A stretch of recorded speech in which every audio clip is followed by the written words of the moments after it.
بسم اللہ الرحمن الرحیم الحمد للہ وکفا وسلام علی عبادہ الذین اصطفیٰ اما بعد 15 روزہ اسلامی عقائد کورس کا 8واں عنوان ہے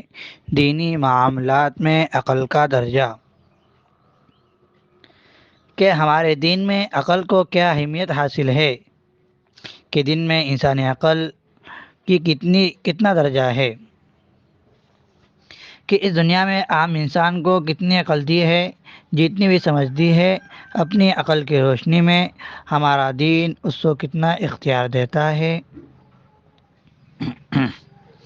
پہلی بات یہ ہے کہ عقل کوئی معیار نہیں ہے، دنیا کے اعتبار سے بھی عقل کوئی عالمی معیار نہیں ہے کہ ساری دنیا ایک فیصلہ کرے اور کہے کہ ہم نے یہ فیصلہ عقل کی بنیاد پر کیا ہے، تو بات نہیں ہو سکتی، کیونکہ اللہ تبارک و تعالیٰ نے انسانوں کی عقلیں مختلف بنائی ہے، سوچنے کی سمجھنے کی صلاحیتیں مختلف ہے۔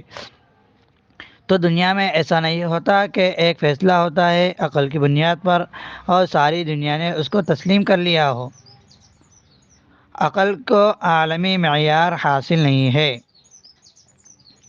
یعنی ساری دنیا کے لوگ اگر عقل کی بنیاد پر فیصلہ کرنے لگے تو ہر ایک کا فیصلہ الگ الگ ہوگا، کیونکہ سب کی عقلیں مختلف ہے۔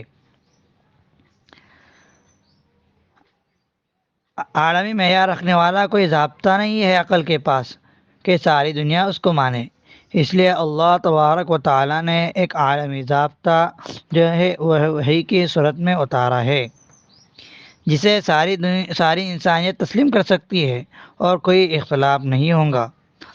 اور اگر وحی کو پوری انسانیت مان لے، اللہ کی طرف سے آئے ہوئے احکامات پوری دنیا تسلیم کر لے تو کوئی اختلاف نہیں ہوگا۔ اگر عقل پر چلتا رہے تو پھر اختلاف ہوتا رہے گا، اس لیے کہ اللہ تعالیٰ نے اس کو عالمی معیار بنایا ہی نہیں ہے، اس میں اتنی صلاحیت ہی نہیں کہ وہ عالمی معیار بن سکے۔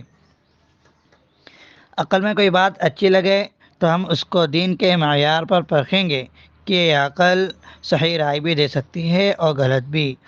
جب انسان اس دنیا میں آیا ہے کہ وہ اللہ تبارک و تعالیٰ کو راضی کرے، تو یہ ضروری نہیں ہے کہ عقل ہمیشہ درست رائے دے، درست رائے بھی دے سکتی ہے اور غلط بھی۔ اور اسی طرح اللہ تبارک و تعالیٰ نے انسانوں کی عقلیں مختلف بنائی ہے کہ اگر دین کے معاملات عقل کی بنیاد پر ہو تو پھر ہر انسان کی راہ الگ ہوں گی، انسان اپنا اپنا الگ الگ راستہ بنائے گا اور انسان اپنا الگ ہی طریقہ دین میں اپنا لے گا، جو اس کو سمجھ میں آئے گا اس طرح دین کے اوپر عمل کرتا چلا جائے گا۔ جب اللہ تعالیٰ نے انسان کو جس مقصد کے لیے پیدا کیا ہے تو اس مقصد کو واضح کر دیا اور واضح کر کے اتمام حجت کر دی کہ کل کو کوئی یہ نہ کہے کہ یا اللہ تعالیٰ یہ بات مجھے اس طرح سمجھ آئی تھی تو میں نے اس طرح عمل کیا۔ تو اللہ تعالیٰ نے وحی کے ذریعے دین بھیج دیا کہ اس کی عبادت کا مقصد فوت نہ ہو جائے۔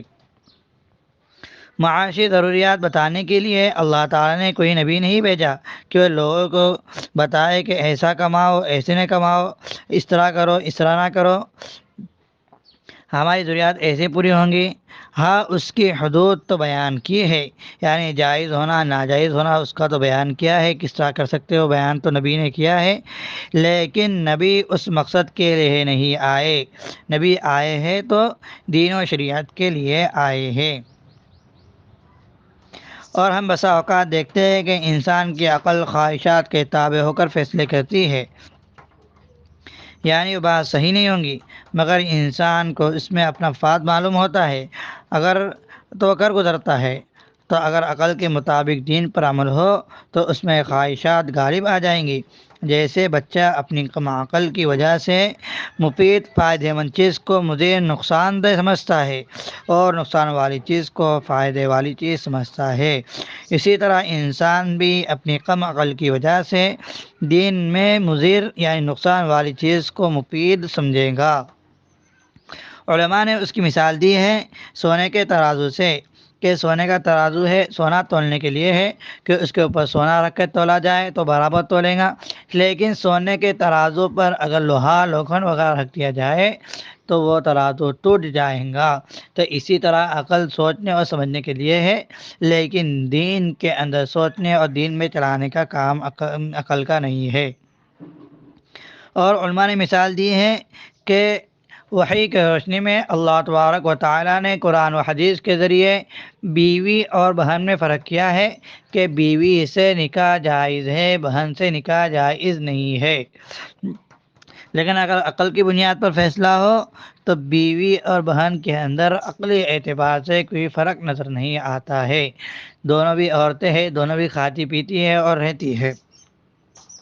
اس لیے انسانیت کو جمع کرنے اور انسانوں کے اختلاف کو ختم کرنے کا عالمی معیار عقل نہیں ہے بلکہ وحی الہی ہے، یعنی اللہ تبارک و تعالیٰ کی جانب سے آئے ہوئے احکامات۔